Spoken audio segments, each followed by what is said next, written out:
Hi everyone, my name's Tess Hackett. I'm here with my friend Kevin tonight. We're going to be talking about a segment that's been released on the YouTube channel of the SBS Insight program. They did a segment on trans medicine back in March, and strangely enough, they actually didn't release the whole episode on YouTube, which is their normal thing. And we sort of found that a bit unusual, but anyway. So we're actually here to talk about the short clip that they did release, which is just the talking part of one participant on the show. So we've got a few things that we'd like to discuss, a few behind the scenes issues that we'd like to discuss, and just get people to look at maybe another perspective on the show. There was a participant, an older transitioner that appeared at the filming and was asked questions, was participating in the show when as it was filmed, and their segment was actually cut from the program that was aired, which I thought was really odd at the time. Yep. And then it showed up in place of the entire episode because normally within a couple of weeks after they air the show on SBS, they release it to their YouTube channel, the whole episode. And there are probably hundreds of them on their YouTube channel. This episode has not appeared anywhere other than SBS On Demand. But what they did do was release this 6 minute clip that they cut from the original program. They put that on YouTube where the entire program normally would have gone. And I'm actually just wondering now, Dr. Vanessa Spiller did such a good job articulating what the cast review actually is and what the concerns are that they maybe got a lot of pressure Yeah. from trans activists to not air this. We've talked about before on the last video that we've done about how biased we thought it was. Yeah. There was a lot of bias around it. We were hoping that it was going to be something balanced because that was what they were promoting the show as. So the clip that we're about to show you, they're very clearly pushing the born in the wrong body agenda. Yeah. But at the same time that they are very clearly pushing that, there are other flags that kind of pop up that Yeah. just get completely glossed over. And we I don't, yeah, we're not attacking anybody. We're not trying No. to make fun of anybody, and it could be we're using this clip, but there are hundreds, probably thousands of other Yeah. clips on, other forms of social media Yeah. that would demonstrate this just as equally, but we just happen to be using this one. So And because you were there and because it was something that we were familiar with. Fran, you transitioned 7 years ago. When did you first feel like you were in the wrong body? I have a discrete memory of being 10 years old. I was playing piano for the piano teacher, and she said, "You'll have to cut your nails. You're clacking on the keys. They're too long. People will think you're a girl." And straight through my head, that's good. I want to be just like the other girls. thinking about this episode is the reason that I did a short about born in the wrong body. So I kind of don't want to get into that. But the first thing I want to draw your attention to is the very last thing you hear before I hit pause in that clip is Kumi, the host, sighing in sympathy instead of like, where's the emotional professional detachment? There is no space between you and your body. It is one and the same. They can't exist without, like, they can't exist separately. The whole Yeah. born in the wrong body thing it needs to go away. It's ridiculous. You are who you are Um, born as. That's it. Pretty much. I find this quite curious. Firstly, it's not directly answering the question. It's Yes. telling a story. The whole "I'm gonna cry" thing feels very performative, and Very. like as soon as the tears are announced, they disappear and they never return for the whole thing. Recounting a story, if you go back and you look at all of the children who talk about having gender dysphoria, I think you would be really hard pressed to find a single person at 10 years old who is male who refers to themselves as wanting to be like the other girls. Yep. Like when you think about all of the all of the early trans stories, or even people who are transitioning in adulthood and early on in the process, when they're talking about their history, generally my experience over like decades at this point is that most people are very biologically realistic. And the further you get into transition, Mm. the more unrealistic the stories can become because Yes. you're telling as your viewpoint changes, the stories like the point from which you're telling the stories, sorry, that feels redundant to say, but the viewpoint changes and the stories kind of develop over time. And you can see this with, transition stories with like Mm. transsexual people who have been in the gender critical space for the last 5 to 10 years. Like their Yes. stories will often why they transitioned will become less and less an active choice they made over time. There's lots of stuff going on here, But but they change history too, from someone who's spoken to, hundreds and probably thousands of parents and stuff. And, when the kids come out and say sort of things, I mean, the history is amazing how much the history changes, announcements that, perfectly normal up until the declaration, 17-year-olds are suddenly knew they were trans from the time they were 4 years old. mm, I mean, it's just, yeah, it's a very common theme. yeah, it's part of the process. But like the whole, like your brain thinks things and you Yeah, have no control over it. Just like you yeah, don't will your heart to beat, you yeah, don't will your lungs to fill with air. Like your conscious mind has no part of that process, yeah, and your brain has random thoughts all day long yeah, every day because that yeah. is what your brain does. It thinks. You're not so in control of that. And Buddhists take, lifetime Yes. to, get control of their thoughts. Yeah. But the wording of that is really interesting to me. I want to be just like the Like other the yeah. girls strikes me as a false. There's no 10-year-old that I can ever think of that would say that. It would be more along the lines of, I want to be like the girls, or Mm, they're including themselves yeah. in a group that they know they instinctively don't belong to. So Yeah. the whole story is you know, a bit weird. Yeah. Um, and it kind of has this,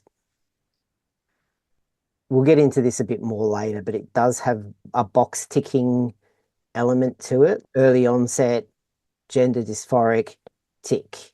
Yeah. Um, And I mean, the nails thing with piano lessons, or anyone who's done piano lessons who's ever had sort of slightly long nails will know that any music teacher will say, cut your nails because we can hear clacking.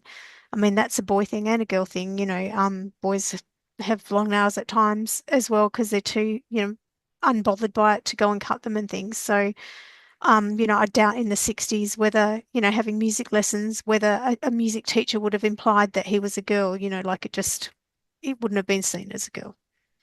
yeah, well, I mean, it's possible that a teacher would use that as a quip to a Yeah, boy to be yeah, like, you yeah, don't want to be a sissy, especially in that time frame. yes, Um, And the other interesting thing is that the presence of the piano teacher in this story is doing a lot of heavy lifting, yeah, emotionally speaking, in that we're kind of meant to believe if we don't pay attention or think about this story too much, you kind of have, oh, there's this element of someone, I was 10 years old and someone external noticed my inner girl or my yes, inner femininity, which reinforces, it's like a reinforcement kind of yeah, thing in the story that adds a lot of heft. Like someone else noticed that I was not really a boy, even though they're sitting next to me. I'm 10 years old, possibly I've been at school, they can smell me, like they can see me, you know, yeah, ignore all of the senses. It's the fingernails that give the gender away. It's a bit, mm, far-fetched. yeah. Especially for the teacher, it just would have been a throwaway quip. Yes, So that was a discrete experience that I carried with me through life and could make no sense of.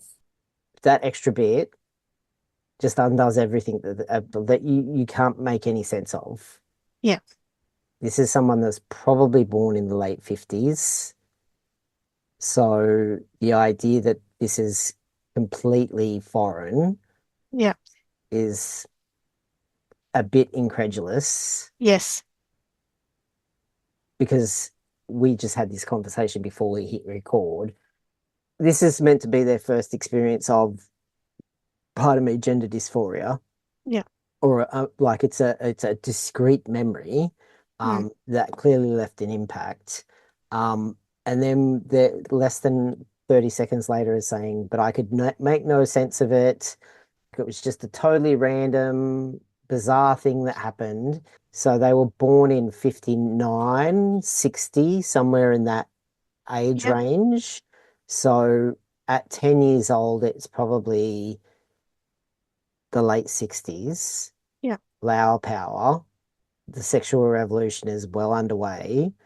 Christine Jorgensen was happened after World War II, so a GI, and this was probably the most famous early story in the US at the time. A GI came back to the States after the war, then went back to Europe, um, got a sex change, found doctors that would actually do it, was coming home to live a quiet life as a woman instead of a man, and someone in their family alerted the press, and from the moment Christine Jorgensen got off the plane, basically their life was just imploded. They the only work that they were able to hold down for the rest of their life was this nightclub cabaret act of, look at me, I used to be a man.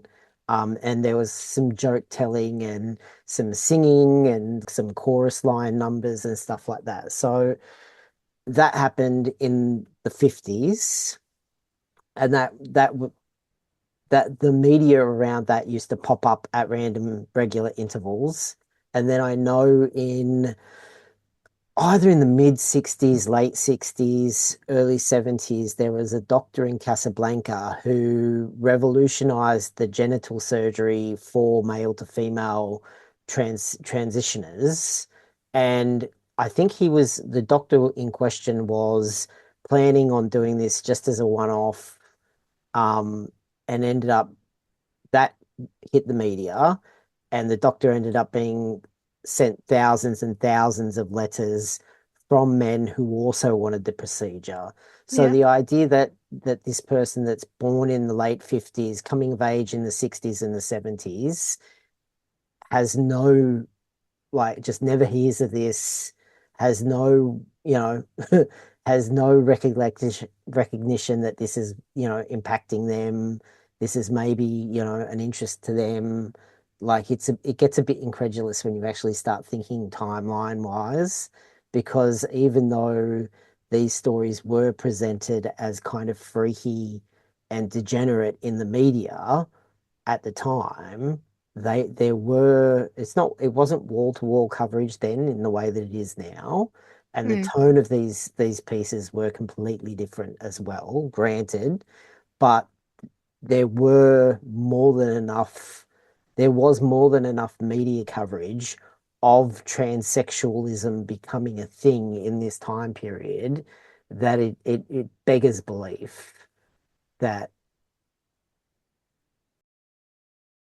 this kid has never heard about this before. Anyway. Yeah, I'm not sure. I was the elder of two children in an Irish Catholic family. My father would very proudly tell anyone who would listen that he had a boy and a girl, and his eldest son and heir would grow up to be important. So there was religious and cultural pressure for me to be my father's son. And by the time we got to preteen and teenage years, life was quite difficult in the all-boys school because I was quite effeminate and quite flamboyant.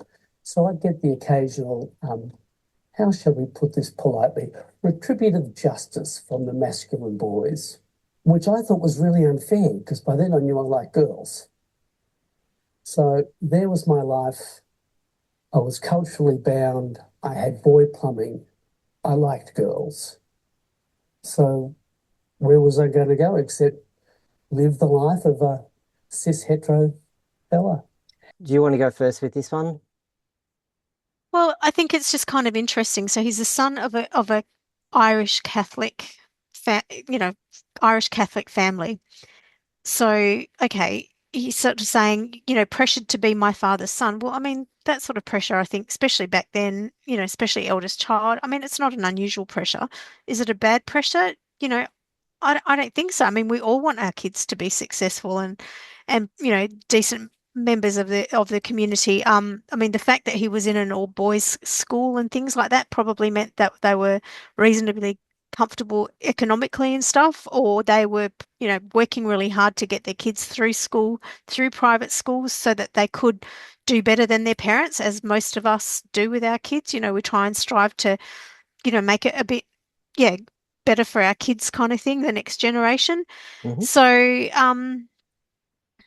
I mean, is that pressure to be, I mean, it just seems like a ridiculous thing to say, pressure to be my father's son. I mean, It's he is his father's son. Yeah, well, this is a really clever device, and it's Yeah. queer theory implanted. Yes. Yeah, Basically, it's Marxist value it signaling, is. and it's reframing familial expectations. Like, I want you to Yeah. do, I want parents saying to their kids, I want you to have a more successful, happier, and better life than I did, Yeah.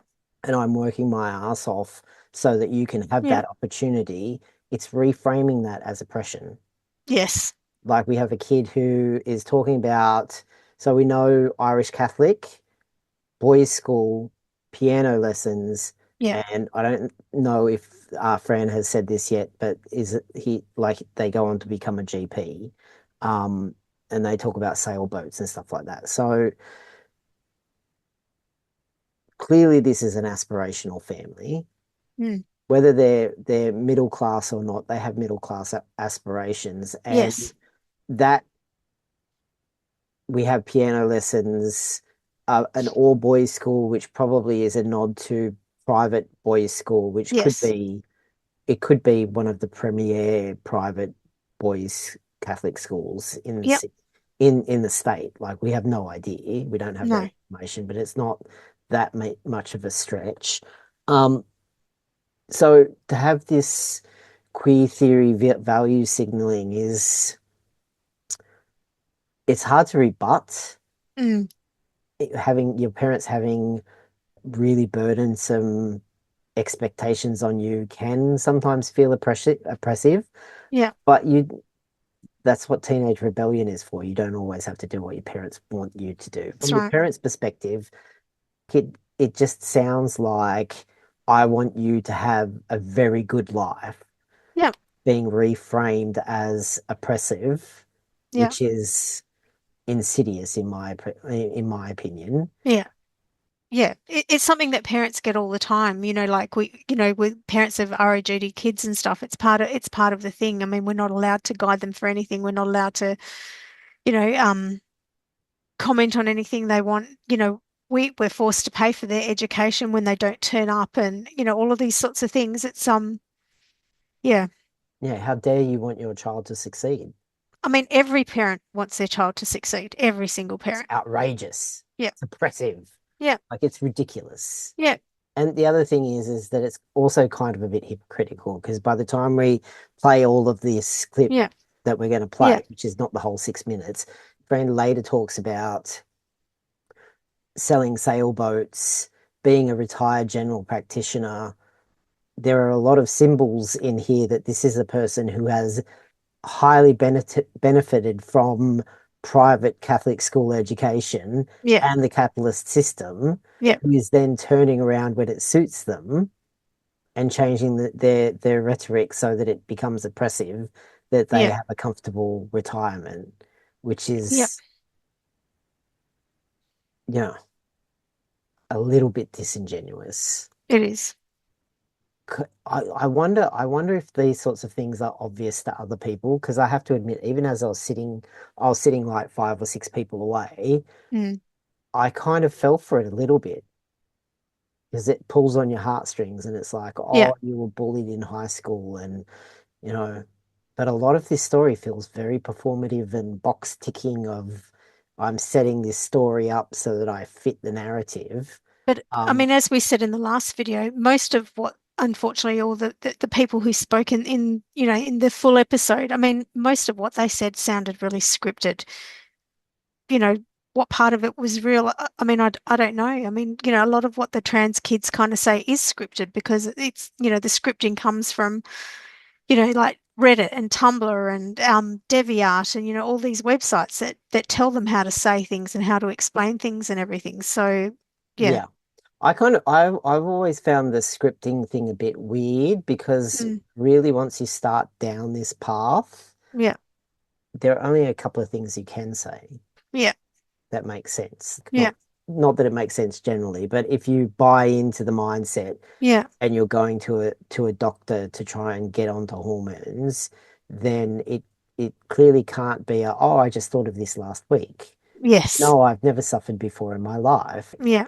There is a very clear Yeah. pattern that is very logical, step by step. And Yeah. then you also add a couple of decades of, hundreds of thousands of people talking about this online. There becomes guideposts Yeah. for people to follow, even if they weren't being handed scripts at school, Yeah. left, right, and center, which we know that they are. That's right. Yeah. But I find this whole bit quite disingenuous. Yeah. What was your catalyst for change? I had a really tumultuous adult life. I was on very poor terms with myself, and I caused a lot of collateral damage in my relationships, for which I remain terribly sad. Because I have a conscience, I tried to get help, and the psychiatrist who saw me for many years never thought of this as a cause for me feeling a fraud. By the time I got to 50, I had entered into a new relationship that was monogamous, out of character for me. I had been unreliable. I had a 10-year stable relationship with a woman of my own age and similar tastes, and my health had returned and I was out running. I was really enjoying trail running. It was great. I was at the gym doing cross training, and when you're at the gym doing hand weights, you look in the mirror, not because you're Mr. Narcissist, but because you want to not hurt yourself.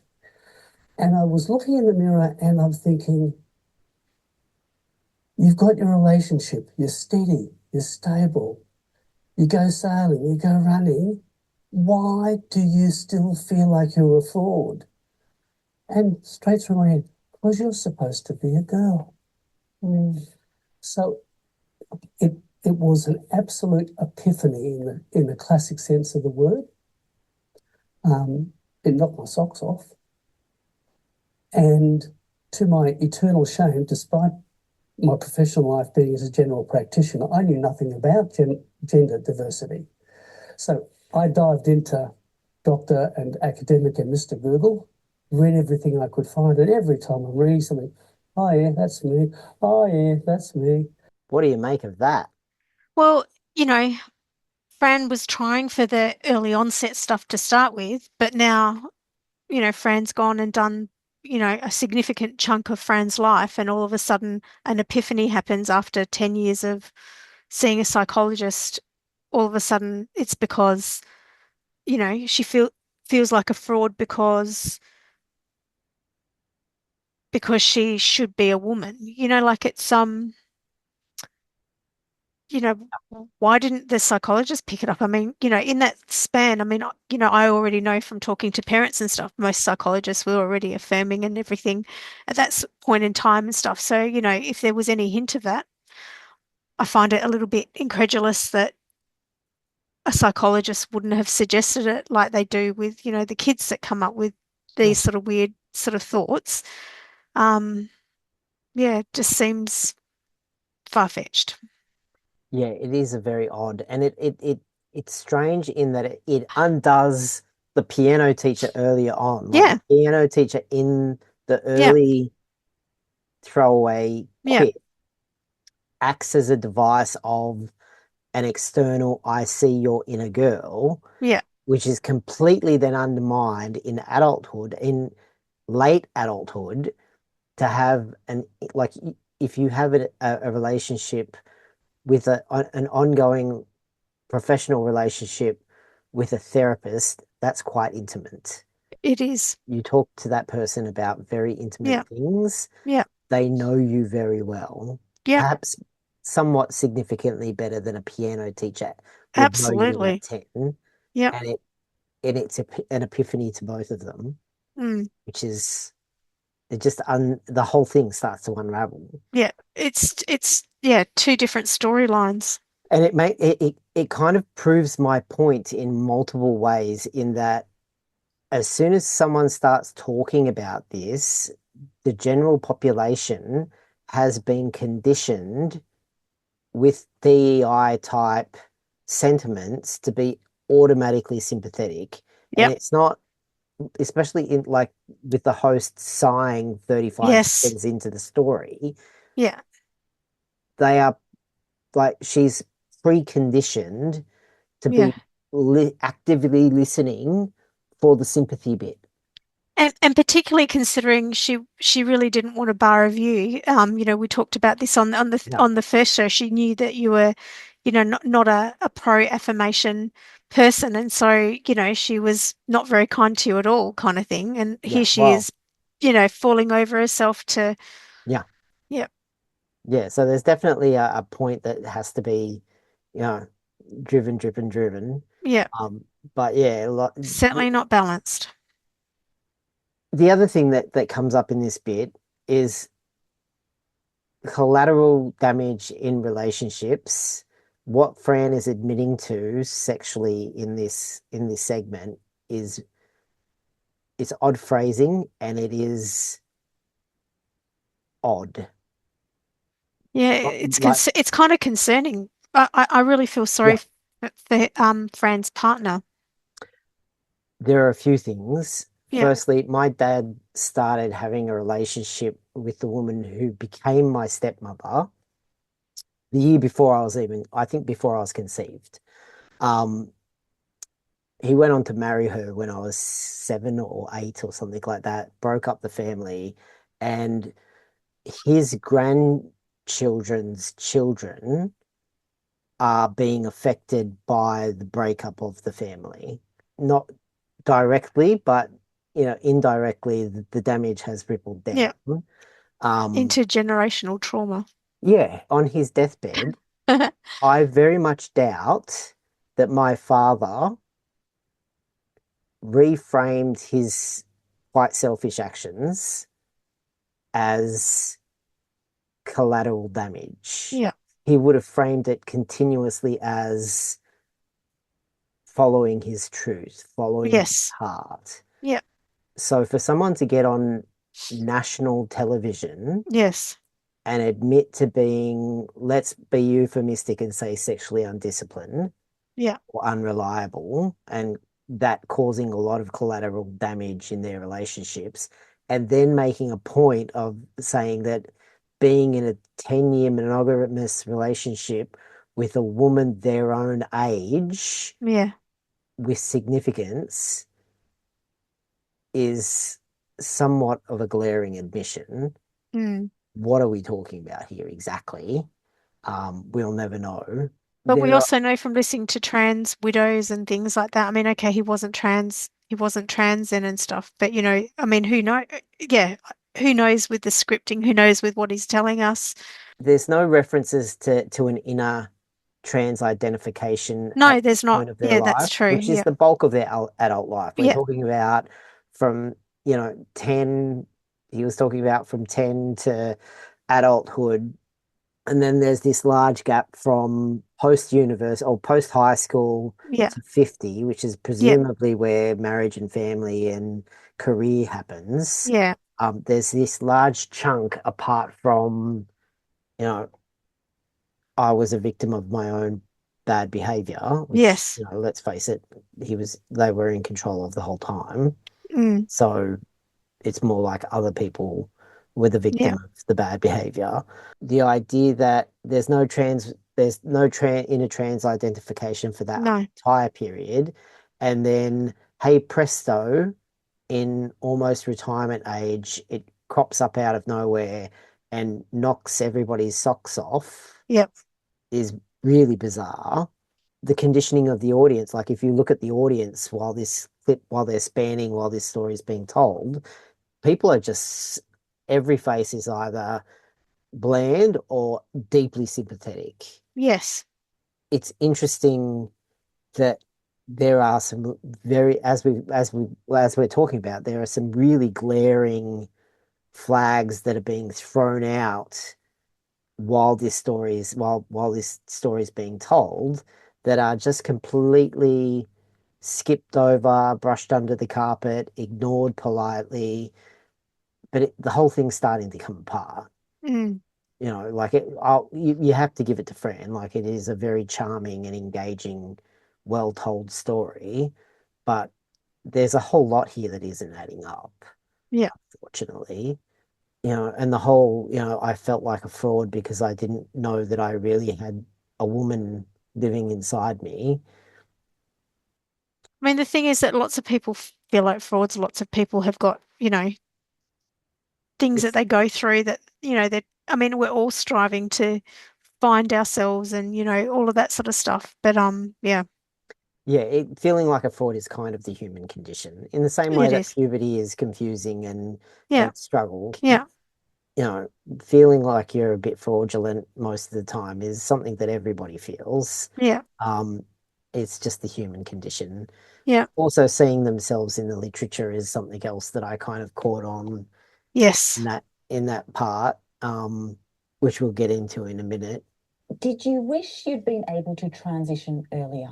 I'm a deeply rational being, and I try really very hard to live in the moment. And when I worked out what was going on, I really put the blinkers on about both the past and what the future might look like. I was not a man, and I had to live to be authentically not a man. So I dove in, and every morning for the last 7 years, I wake up and I'm just happy I'm the interesting version of girl that I am. And a couple of years afterwards, I paid a lot of money and sold a boat, and now I have neat knickers. And every day I wake up, I'm pleased I have neat knickers as well. I'm going to pause it there because Fran then goes on to talk about their position on being very pro childhood Yeah. transition, which I find appalling. Yeah, do you want to anything about that, or do you Oh, want what to to go first? say? Eye roll. I Yeah, I mean, it's just spoken by a true trans believer, a deeply rational being. and then goes on to say things that are completely The unrational. irrational, yeah. Yeah. I mean, what do you say to that? I mean, there's lots of things I could say to that, but yeah, Well, probably shouldn't. it's a charm offensive from a supremely talented Mm, storyteller who is yeah, very charismatic and yeah, engaging, but yeah, it's completely incoherent. yeah. It is. The literature thing becomes, this is going to be hard to tie together. Yeah, This is for me where the oh yeah, that's me in the literature, and oh yeah, that's me in the literature starts to yeah, come into play, because we yeah, know from the literature that there are, when it comes to male to female transitioners, let's call them transitioners, there are largely speaking two categories. There are yeah. the early onset transitioners, who are by far the minority, who are highly effeminate gay men, basically. The little Jazz Jennings type people that have been, Yeah, yeah, who historically throughout all of, yeah, up until very recently, were not transitioned at the onset of puberty. And by the end of puberty, most of them, like 80 to yep, 90% of them, had resolved their gender yep, dysphoria, and 80% of them went on to yep, just be gay boys or whatnot. yep. And let's face it, I mean, most of them have just groomed by their, society and their sort of transhausen mums. Yeah. And then the other onset are Mm, people who are late onset transitioners, yeah, which Fran seems to fit into that category. very much. Yeah, Despite all of the early, piano teacher tick box type comments that make not a lot of sense under scrutiny, there's a joke. I think it's Eddie Izzard used to say this joke back in the executive transsexual transvestite days. Okay. I used to love Eddie Izzard back in those days, where he would get up and do, a stand-up routine in Yep. English and then German and then French I and saw him.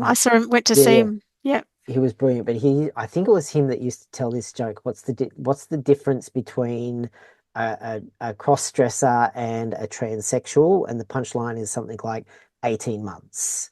Um, the category of late onset transitioners is quite often people who have at from onset of puberty or before develop some kind of fixation on female clothing, whether that be shoes or hosiery or whatever it is. And especially in the time frame that Fran was Yep. raised in, um, it was deeply secretive, and it was like this part-time obsession that they would indulge from time to time. And as they got more and more into adulthood, they would engage with it a bit more. Like Bruce Jenner's Yes. story kind of fits this, where they would, like he would go on speaking tours and walk around hotels completely cross-dressed. At a certain point, like a lot of obsessions, it kind of gets to a point of diminishing returns. Mm. And they end up like the joke, they end up transitioning. Yep. Um, And um, of course, in these days too, we've got porn and the hypnosissy porn and all of those other things that a lot of yeah, the people like to get into and stuff. And so that makes an impact too. And the fact that, society is so pro it all at the moment. yeah, yeah, yeah. So, we have this person who is admitting they're kind of acting in this story, they're acting as though, their inability to have sexual discipline is somehow related to their trans identity, even Yeah. though they're completely unaware of it in their conscious mind at this Yeah. point, Yeah. until they're in their late 50s. Um, doesn't make a lot of sense. It But doesn't. if you know what the literature says, and you have spoken to a number of people who are in this late set onset category who have been cross dressers, then the story starts to fit a whole heap more and make a lot Mm. more sense. And it is frequently Anne Lawrence, that is the trans woman that I was talking about before we hit record. Okay. I don't think Anne wrote a book called Trapped in Men's Bodies. So I don't think, is Anne Conway? No, there are a few other prominent older transitioners now who were the later onset category, who lived as men for most of their professional life in high powered, high paying, high tech type jobs, who then transition from being presumably cross-dressers, Yeah. that then get really adamant about no, no, they were women the whole way along. And they tend to be historically the people who have pushed for a lot of these changes, Yeah. legally and stuff like that. Yeah. I think one thing we can say of the show is that they really have hand selected. I mean, women are fighting for the rights to women's spaces and stuff like that. Fran comes across as somebody that you wouldn't mind maybe in a bathroom space with you. Like the average person who doesn't know, the real in-depth stuff like we do Mm. might go, oh, well, somebody like Fran might be okay, sort of thing. And they've really picked like the cream of the crop for somebody that's not too confrontational. Fran's charming, Fran's, sense of humor, all of those. I mean, that's all fine, but then it completely diminishes the other part of the story, which is, I mean, maybe Fran is okay, but The you know, video footage of the trans woman who was rejected. yeah, This is probably a decade ago, more yeah, or more now, who was rejected on lesbian dating apps yeah, and went into a Newtown 7-Eleven with an axe that's and right. started whacking people Eva and ended something, yeah, up in jail. yeah, Like those people, though, Fran is very charming Yeah. and very presentable and Yeah. engaging and affable and blah, blah, blah, blah, blah. Yeah. I don't know what Fran looks like when Fran is really angry. No. And I don't know I that mean, I want to Fran see looks like that. it's somebody's grandmother, sort of, very masculine looking grandmother, sort of at this point. So Yeah. that's what I mean. Like, yeah, I mean, the show has cast the people well because the average person may accept Fran, in their spaces, or Fran's harmless, Yeah. don't be mean And to Fran. and the two young like female trans men Yep. are, really, really sweet, and they have, Yeah. like, oh, they're so, like, Yeah. oh, I want to take them home Yeah. type, type people. But It was very scripted yes, the in whole thing, multiple ways. yeah. I mean, Um, it's literally just propaganda. It's feeding it's just perpetuating the lies that are going out from on everything about the whole trans issue. So the average person can't see why we're fighting this. yeah, yeah, until they see, up close Yeah, what the queer Marxists are doing yeah, deliberately, which is the harms basically, and all of that. Yeah, it's basically trying to undo the fundamental tenets of Western society yeah, this sounds crazy, to bring forth a Marxist utopia, which is, yes, if you know anything about history, going to kill millions. But yeah, I don't want to attack Fran. no, Fran and I will probably get along quite pleasantly, yeah, blah, blah, blah, blah, blah. It's more a device of, I also don't want to tell people what I think about this is what they should think about this. I just want no, to raise the prospect of there are these narratives about, inner trans, identities or inner yeah, trans, um, souls or whatever you want to yeah, call it, that has saturated the media. And yes, it really only has to be the merest, as we can see with this story, when you scrutinize what's being said. And Fran had months to think about what they were going to say on this yes, story, on this episode. They knew what questions they were going to be asked yeah, at least weeks before, yeah. you know. Which is why all the rest of them sounded so scripted as Yeah. well. Grace, for example, was just reading a chapter out of it was just a script, completely a script. But at the same time that script is being pushed and presented Yeah, and, you know, dossied up so that it's very yeah, presentable, there are snippets and tidbits that are coming out at the yeah, same time that we're yeah, being asked to yeah, overlook, yeah, or, like we're being expected that we don't have the intelligence to notice yeah. that a lot of this stuff is not making any sense whatsoever. People just need to switch on that critical thinking part of their brains and start really looking at all the messaging that's coming out and understanding that, most of it's garbage. Even if it is really plausible, which it isn't, Mm, but, grant them like 5% of what they say, yeah. it's still not more important than the majority Mm. and a functioning society. I mean, yeah, you've got to do laws and stuff have to be around The majority. about, well, yeah, the majority and fact, not people's feelings and wishes. Mm. And we've lost that completely, Yeah. with all the trans rights, we've lost it. Yeah. It's literally what anyone feels, the hurty feelings brigade, the everyone upset, so, poor me sort of thing. And we've got to stop. We've got to go back to realizing that, laws and everything have to suit, yeah, the majority of the people, and they have to go on fact. Yeah. Well, I mean, have a look at the younger generation. Yeah, Catering to hurty feelings yeah, do not help the people with the hurty feelings not at in all. any way, shape, or form, because Not at all. it makes people like it makes them non-resilient, Yeah, and you need friction to grow. You need to bump you into do. things that you don't like in order to progress to the next level of maturity.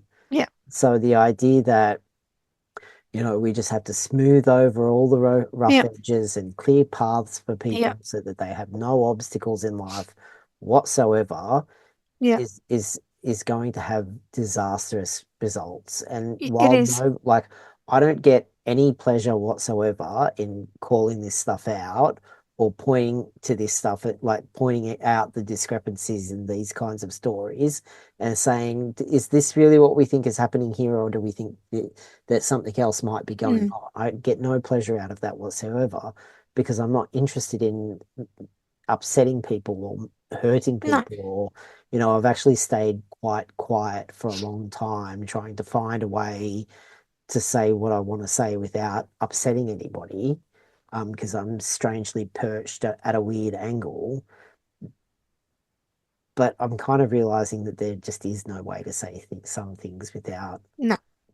I think for me as a parent and watching what it's done to my child and to my family, from listening to so many hundreds of parent stories and the harm that it's done, their families, the siblings of the trans person, I mean, it's just one story of devastation after another, and we've got to figure out some way of stopping it. Um, Australia's so far behind the rest of the world. I mean, even the British Medical Association has now decided to, Back the Cass. yeah, back Cass and the caution and the fact that Cass has said, there's no real benefit from transitioning and stuff. So, you know, humans are humans wherever they are in the world. So why is it so different from the different, in the different countries? Why are schools pushing this so hard onto children? Why are schools sexualizing children at such an early age?